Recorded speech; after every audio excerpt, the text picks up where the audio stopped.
A dramatic scene unfolding today out at Pearson Airport where police were called for a dispute that ended with officers shooting and killing a man.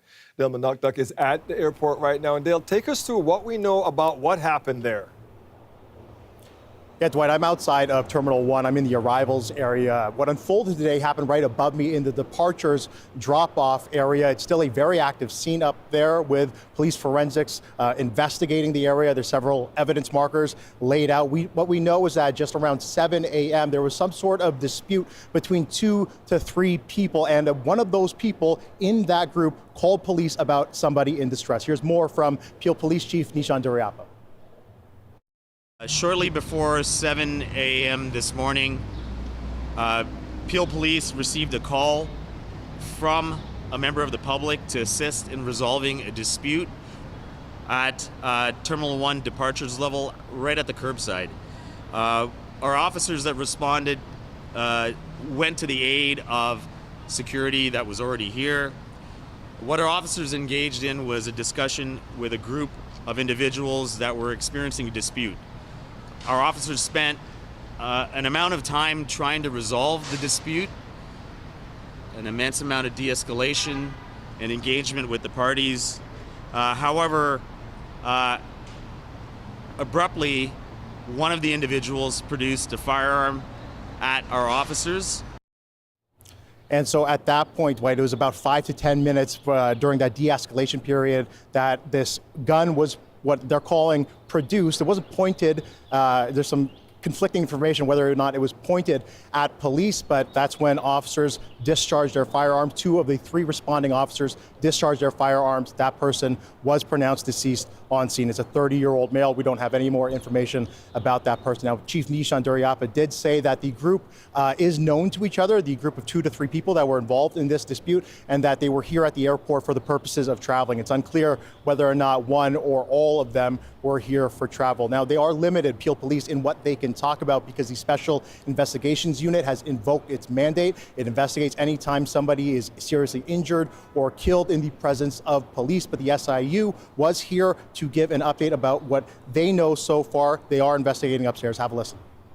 I can tell you is early information indicates that this male did not discharge his firearm. However, a firearm was produced. This occurred outside of the vehicle, and then the officers on scene provided first aid, and then that male, paramedics responded, and he was subsequently pronounced deceased. It was a man in distress that was at the airport in this vehicle outside on the departures level. So again, you hear that it happened in the departures level. Things were operating as normal today here at Pearson International Airport. Thousands of people coming to the airport for their travels or to drop people off. We caught up with one person who witnessed what happened. Here's what he had to say. I'm checking the map to see what the fastest way home to Hamilton is, and I just hear a couple loud bangs. And as I said, initially I thought it was maybe 5 to 10, but I think it was even maybe more than 10. So I'm leaving and I'm passing by the scene and I see a guy laying on the ground. He's bleeding. His torso is covered in blood. His head is covered in blood as well. And the police was holding back his, I'm assuming, girlfriend, her companion. So again, Dwight, we have one man who is dead, a man in his 30s who was involved in a police shooting. Police say that he produced a gun, and then 2 of the 3 responding officers who are stationed here at Pearson International Airport, they fired their gun, ending up killing that man. Now, you heard this witness. All operations here at Pearson International Airport are back to normal outside of the departures area being closed off to people who are coming to the airport. So for anybody who is coming to Pearson, you have to take that arrivals lane into the airport. We'll send it back to you. Thank you for this, Dale. Now, this incident is causing major traffic delays around the airport, but it is open and has not closed throughout this investigation. Traffic has been backed up throughout the day. The Highway 409 ramp to Terminal 1 departures is affected. People are being asked to use the roadway to Terminal 1 arrivals to avoid departures. Passengers can also park at Terminal 3 and the Viscount Station Kiss and Fly lot and take the train to Terminal 1. Service on the Up Express is unaffected at this time. The Special Investigations Unit is investigating after 2 Peel Regional Police officers discharged their firearms at a man this morning at Pearson Airport. This occurred at Terminal 1 in the departures. We have investigators on scene processing and collecting forensic evidence.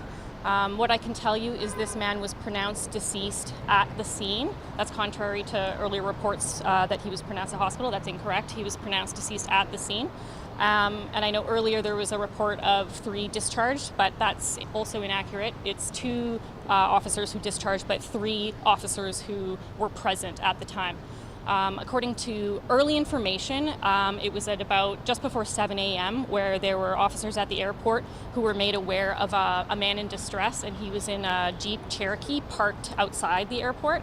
And there was some conversations happening with this individual, and early information indicates that this individual produced a firearm, and the officers responded with shots fired. I don't know how many shots. That's too early to confirm. We're still collecting that forensic evidence.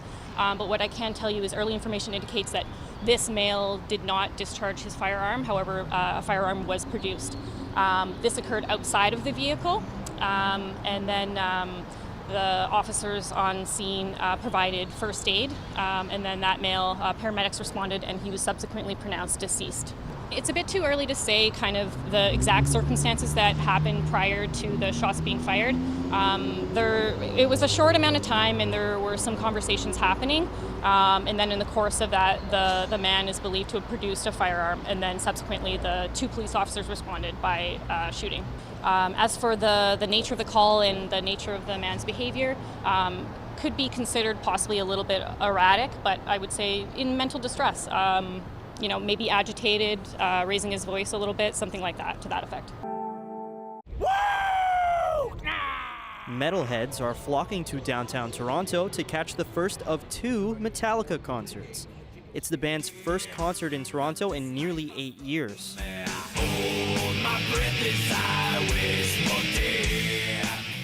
I started collecting at a very young age. Torontonian Doug Brown is a Metallica superfan.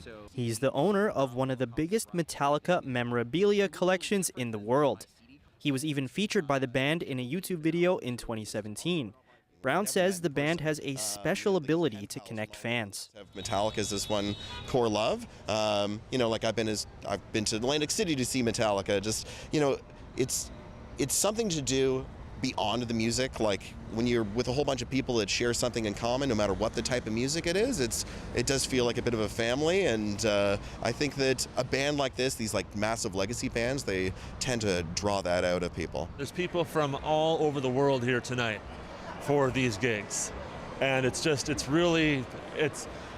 so proud that I get to be part of this. This pair of fans flew in from Nebraska for the show.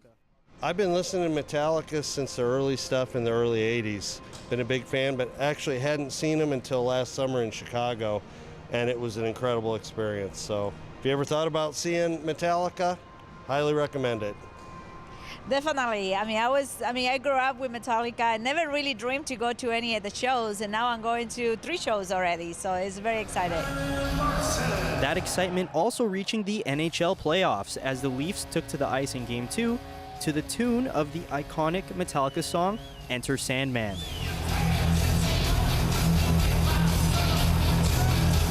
With frontman James Hetfield watching on in the stands. Destination Toronto says concerts like these, featuring household names in the music industry, have a huge impact on the city's local economy. When somebody comes to visit the city to go to a concert, they do so much more than just attend the show. They often go out to eat at a local restaurant, they might stay in a hotel, they partake in shopping, they might go and see some of the other attractions in the city. So there's a huge economic benefit to our businesses. Now the band is hosting various events around the city to celebrate their return, and they're calling it the Toronto Takeover. A pop-up shop featuring band merchandise is open at the Well, with fans lining up since 3 a.m. to get their hands on exclusive merch. Lead guitarist Kirk Hammett is hosting a live conversation at the TIFF Lightbox, and a sneak peek of their latest film project is taking place on Friday at the Scotiabank Theatre. Metallica's concerts are just a preview of what's to come over the next few months in Toronto.